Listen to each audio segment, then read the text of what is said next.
depicts a scene of the River Thames, describing the pollution and industrialization that has transformed it from a natural wonder to a polluted waterway. The use of sensory imagery is prominent in these lines, as Eliot describes the sights and sounds of the river, including the sweating of oil and tar, the drifting of barges, and the wide, red sails swinging in the wind.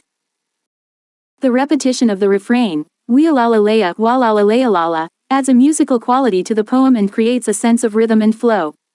The mention of Elizabeth and Leicester, two historical figures associated with power and romance, provides a contrast to the bleak and industrialized landscape of the river. The use of the past tense in this section of the poem suggests a loss of innocence and a sense of nostalgia for a time when the river was a symbol of natural beauty and wonder. Overall, these lines serve as a commentary on the impact of industrialization and human activity on the natural world, as well as a meditation on the passage of time and the loss of innocence. Line number 100 to 107. Trams and dusty trees. Highbury bore me, Richmond and Kew undid me. By Richmond I raised my knees. Supine on the floor of a narrow canoe. Single quote. My feet are at Moorgate, and my heart under my feet. After the event, he wept. He promised a new start. Single quote. I made no comment. What should I resent? Single quote. Explanation. The speaker is reflecting on his personal experiences and emotions.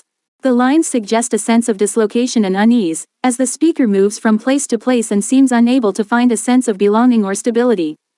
The mention of trams and dusty trees creates an image of urban decay and desolation, while the specific place names of Highbury, Richmond, and Kew suggest a personal connection to these locations. The line, "undid me," implies that these places have had a profound impact on the speaker, perhaps in a negative or unsettling way. The image of the speaker lying supine in a narrow canoe suggests a feeling of vulnerability and instability, as if he is adrift and unable to control his own direction. The reference to Moorgate, a busy underground station in London, reinforces this sense of being lost in a vast and impersonal urban landscape. The final lines suggest a sense of resignation and detachment, as the speaker reflects on a failed relationship and the empty promises of a new start. The question, "What should I resent?"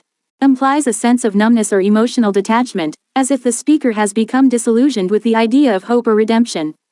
Overall, these lines convey a sense of disillusionment and despair in the face of a harsh and unforgiving world.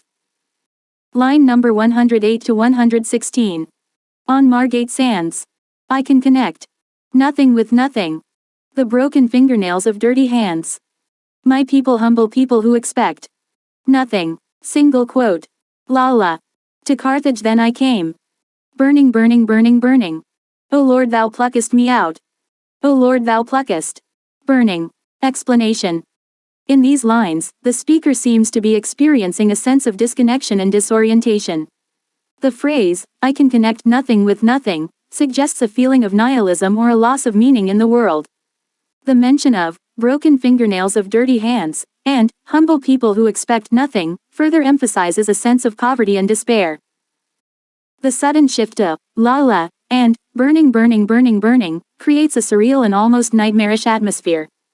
The repetition of burning could be interpreted as a symbol of the speaker's intense emotional turmoil or a sense of being consumed by some kind of inner fire.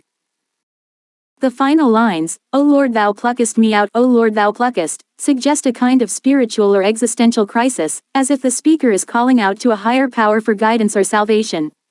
The repetition of, "O Lord, thou pluckest," adds to the sense of urgency and desperation.